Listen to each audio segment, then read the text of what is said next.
ফতুল্লায় জমি সংক্রান্ত বিষয়ে পূর্ব শত্রুতার জের ধরে বৃদ্ধাকে রক্তাক্ত জখম।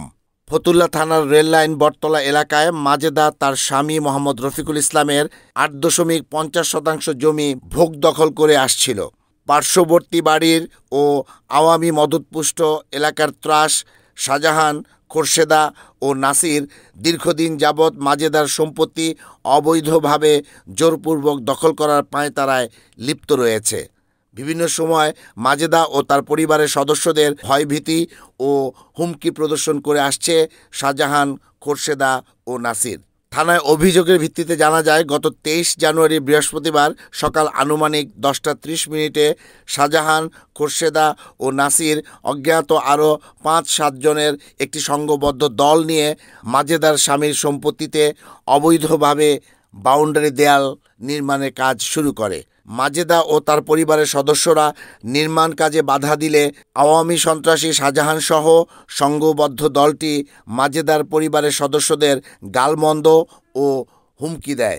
এক পর্যায়ে শাহজাহান মাজেদাকে কিল, ঘুষি ও লাথি মারলে মাজেদা মাটিতে পড়ে গিয়ে মারাত্মক রক্তাক্ত জখম হয়। তাৎক্ষণিক মাজেদাকে নারায়ণগঞ্জ খানপুর ৩০০ শয্যা বিশিষ্ট হাসপাতালে নেওয়া হয়। ঘটনা প্রসঙ্গে মাজেদার বড় ছেলে জানান, CSSRS আমাদের নামে রেকর্ড এবং পুরো জমিটা আমার বাপের নামে CSSRS রেকর্ড এবং কি সমস্ত মামলাগুলো আমরা পরিচালনা করি এবং আমিও পরিচালনা করি। এই জমি দখল করার জন্য এই পাশের বাড়ি শাহজাহান, খোরশেদা, নাসির, তারপর নাসির মিরু পুলিশের আওয়ামী লীগ পন্থী কিছু সন্ত্রাসী গোষ্ঠী ভূমিদস্যু, ওদের কাজ হলো মানুষের সাথে জালিয়াতি ভাবে জমি জালিয়াতি দলিল বানোয়ার দলিল বানায়া মানুষের বীর মানুষদের হয়রানি করে জায়গা জমি দখল করার জন্য ওরা একটা চক্র অনেকদিন যাবৎ ২০০০ সাল থেকে শুরু হয়ে ২০০০ সাল থেকে আজ পর্যন্ত ২৫ সাল চলে। ২৫ বছর ধরে ওরা আমাদেরকে হয়রানি করতেছে। মেয়ে ময়না বলেন, কেন তারা আমার মারে কোন অন্যায় কোন কারণে আমার মার্শাল তারা হাত তুললো, হে আমরা বিচার চাই। তাদের লগে তো আমাদের কোনো দ্বন্দ্ব নাই, তাদের লগে তো আমাদের কিছু নাই।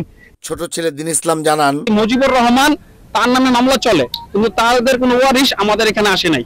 আর তিনি ১৭ সালে মারা গেছে, কিন্তু ১৭ সালের বাকি মামলাগুলো প্রত্যেকটা মামলাগুলোর দলিলের মধ্যে সিগনেচার মুজিবুর রহমান দেওয়া। কিন্তু আমার একটা কথা, সরকারের যারা এগুলো মামলা পরিচালনা করেন, আমার কাছে জানতে ইচ্ছা, মৃত ব্যক্তি ২০১৮ সালে, ১৯ সালে, ২০ সালে এখন কি পর্যন্ত মামলা চলমান অবস্থা কিভাবে সিগনেচার করে?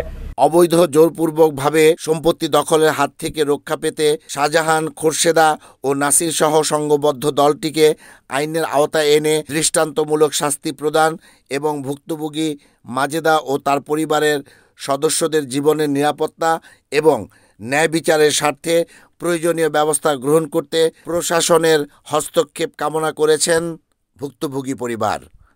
Report NAN TV news desk.